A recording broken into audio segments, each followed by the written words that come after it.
Assalamualaikum warahmatullahi wabarakatuh.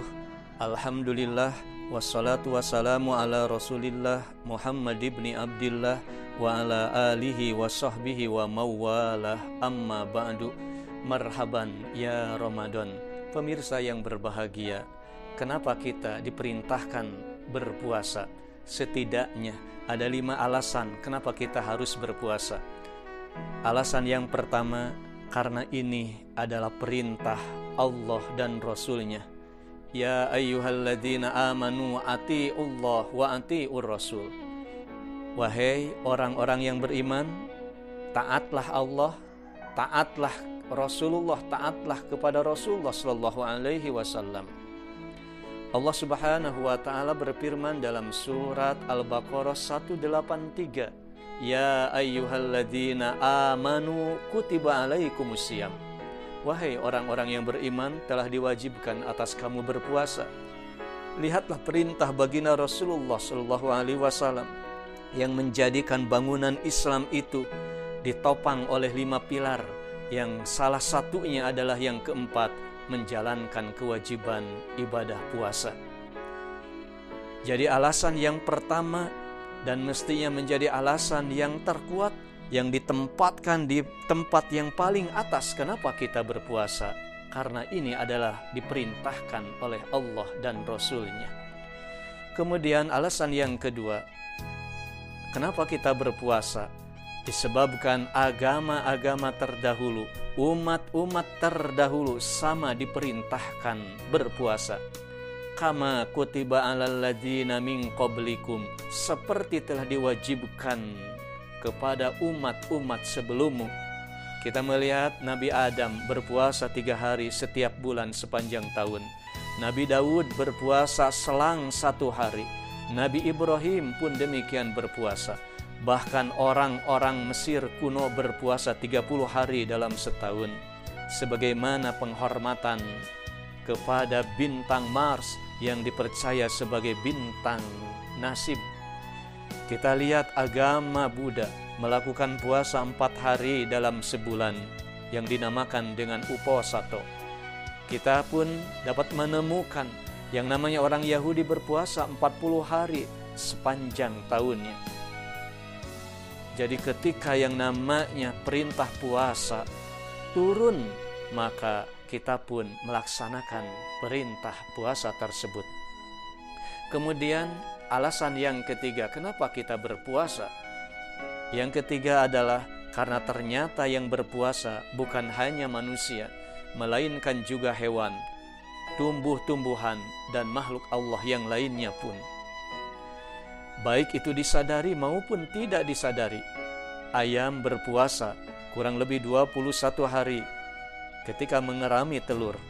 Ular berpuasa 1-2 minggu sehingga kulitnya ganti dengan kulit yang baru.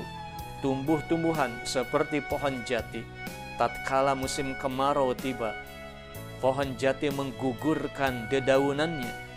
Itu para ahli mengatakan sedang berpuasa. Allah Subhanahu wa taala mengingatkan dalam surat Al-Hajj ayat yang ke-18.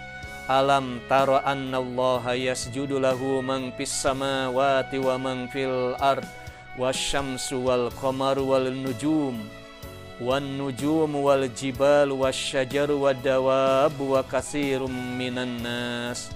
Apakah engkau tidak melihat mereka bersujud kepada Allah, apa-apa yang ada di langit, apa-apa yang ada di bumi, matahari, bulan, bintang-bintang, gunung-gunung, pohon-pohon, dan hewan-hewan, mereka semua sujud, taat dan patuh kepada Allah Subhanahu wa taala.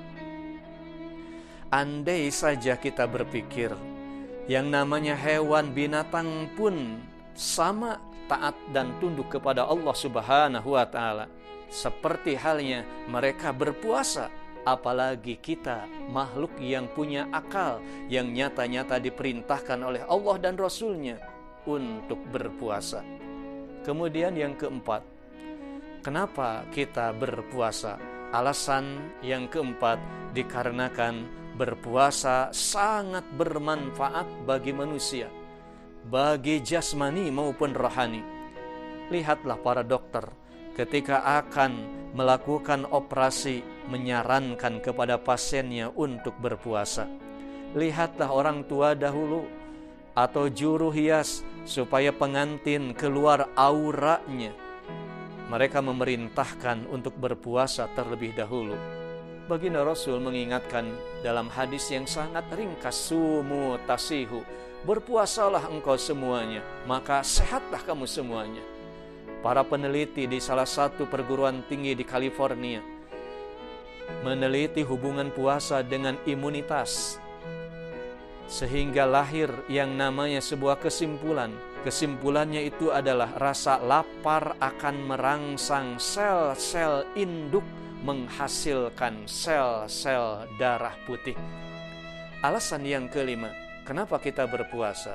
Karena dengan berpuasa akan memutus rantai rasa jenuh yang pasti akan dialami oleh setiap orang, setiap makhluk, setiap benda yang ada di dunia ini.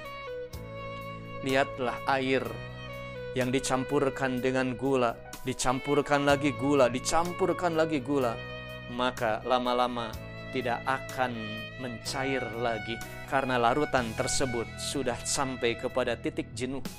Lihatlah air ketika yang namanya disirami oleh air terus-menerus, tanah disirami air terus-menerus, maka lama-lama tanah tersebut tidak menyerap air lagi.